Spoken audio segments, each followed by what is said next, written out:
Hi friends, welcome back to Hami's kitchen. இன்றைக்கி வந்து நம்ம என்ன பார்க்க போகிறோம்னா, சிக்கன் குழம்பு வந்து சுலபமாக எப்படி வீட்டில் வைக்கலாம் டேஸ்ட்டான்னு சொல்லிட்டு நம்ம பார்க்கலாங்க. அதுக்கு வந்து நான் வந்து எல்லாமே முன்னாடியே ப்ரிப்பரேஷன் பண்ணி வச்சுருக்கிறேன். முதல்ல ஒரு வானல் வச்சுக்கலாம். அதில் வந்து கொஞ்சம் ஆயில் ஒரு 100 ml விட்டுக்கலாங்க. எண்ணெய் வந்து கொஞ்சம் தாராளமாக இருக்கட்டும்.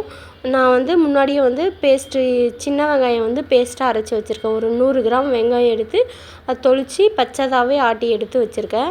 அதை வந்து ஆயிலில் சேர்த்தாச்சு. பாருங்கள், நல்லா ஒரு ப்ரௌன் கலர் வர வரைக்கும் வதக்கிடலாம். அப்புறம் வந்து இஞ்சி பூண்டு பேஸ்ட் வந்து சேர்த்துக்கலாங்க. ஒரு 4-5 ஸ்பூனு சேர்த்து அதுவும் இதுவும் சேர்ந்து நல்லா இந்த மாதிரி கிளறி விட்டுக்கலாம்.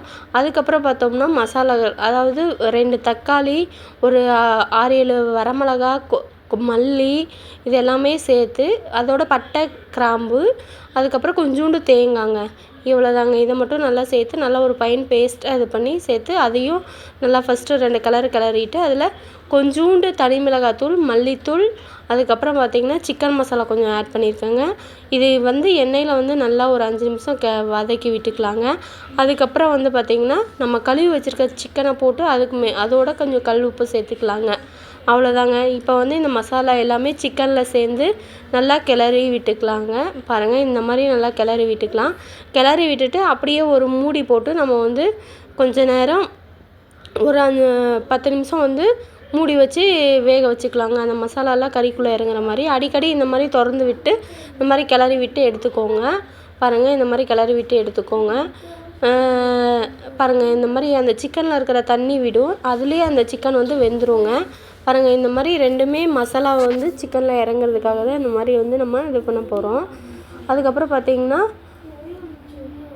இந்த மாதிரி எண்ணெய் பிரிகிற ஸ்டேஜ் வரைக்கும் நம்ம வந்து இது பண்ணி அடிக்கடி எடுத்து கிளறி விட்டு எடுத்துக்கலாங்க. பாருங்கள், இப்போ வந்து எண்ணெய் பிரிஞ்சு வர்ற ஸ்டேஜ் ஆகிடுச்சு. இந்த ஸ்டேஜில் வந்து நம்ம வந்து தண்ணி கொஞ்சம் சேர்த்துக்கலாங்க. உங்களுக்கு எந்த அளவுக்கு தண்ணி தேவையோ அந்தளவுக்கு தண்ணி சேர்த்துக்கோங்க. பாருங்கள், எனக்கு குழம்பு வந்து உங்களுக்கு திக்காக வேணும்னா திக்காக வச்சுக்கோங்க, கொஞ்சம் இதாக வேணும்னா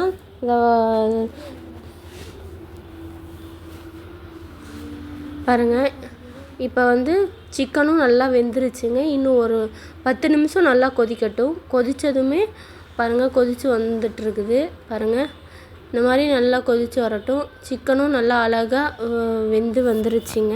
இந்த ஸ்டேஜில் வந்து நம்ம வந்து மல்லி இலை போட்டு இறக்கிக்கலாம். பாருங்கள், ஆயிலும் பிரிஞ்சு வந்துருச்சு. செம்ம டேஸ்ட்டாக இருக்குங்க சாப்பாட்டுக்கு எல்லாத்துக்குமே.